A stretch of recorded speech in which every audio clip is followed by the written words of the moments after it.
Hi guys, હું કહું છું અત્યારે મસ્ત પાઉંભાજી ગરમ. મારી મમ્મીએ કાલે રાતે બનાવી હતી, પણ મને છે ને ટેવ છે કે રાતે બનાવેલી ભાજી હોય ને બપોરે ખાવાની, એનું કાંક આમ ટેસ્ટ જ મસ્ત આવે. હું ખાતી તો નથી, પણ એટલે આમ ટૂંકમાં બપોરે મેં ખાવાનું બંધ કરી દીધું, પણ હવે હું ખાઈશ. આજે મારથી કંટ્રોલ ન થયો. આજ તો મને એવું થયું કે હું ભાજી ખાઈ લઉં.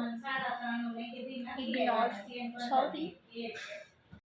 હવે છે ને હું ફાઇનલી પાઉંભાજી ખાવા બેસી ગઈ છું. આમ મેં ખાલી ગરમ કર્યું ને તો મને એવું લાગે ઓય મેં પાઉંભાજી બનાવી. એમ કાંઈ હોય મને બનાવતા આવડે જ છે, એ તો બનાવતી નથી, એટલે મને મારી મમ્મીના હાથનું બહુ ભાવે ને એટલે મમ્મી મારી આવું જોવે પણ એને ઇગ્નોર કરી દો, કારણ કે એને એવું લાગે મને કાંઈ બનાવતા નથી આવડતું. એ હું બનાવતી નથી ને એટલે વાગે મને બધું આવડે જ છે, બરાબર. જો હું મમ્મીને પૂછું મને આવડે છે કે નહીં આવડે છે કાંઈ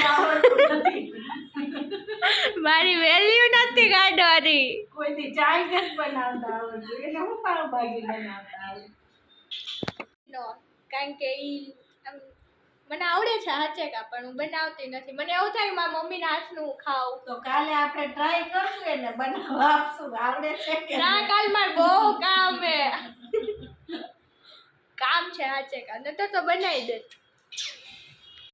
હું જાઉં છું બજારમાં. અમે પેલા જવાના હતા પેન્ટાલુન્સમાં, પણ છે ને પેન્ટાલુન્સમાં જવાનું ખબર નહીં કેમ નક્કી નો થયું, કંઈ સમજાણું નહીં મને. પણ અમે જાય છીએ બજારમાં ધર્મેન્દ્ર રોડે.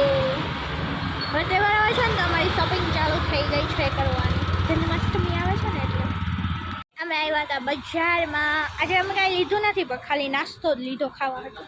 ખુશવા ખાવું તો એ પહેલાં જ હોય, એટલે ખાવા હતું તો લેવું જ પડે. તો બીજું કાંઈ લીધું નથી, ખાલી નાસ્તો લીધો. અને હવે ખબર નહીં હું લઈ, પણ અહીંયા તો નકરું ઓલું ચણિયા ચોળી નવરાત્રિ નજીક આવે છે ને તો નકરું એ જ દેખાય. તો હવે મને એવું થાય કે જલ્દી જલ્દી નવરાત્રિ આવે. લાવી હતી મસ્ત હલવો, કારણ કે મને છે ને આ હલવો અતિશય ભાવે. હું છે ને પેલા આ ઓલું ચોરસ ચોરસ આમ નહોતો આવતો, હવે આવી રીતે આવે છે.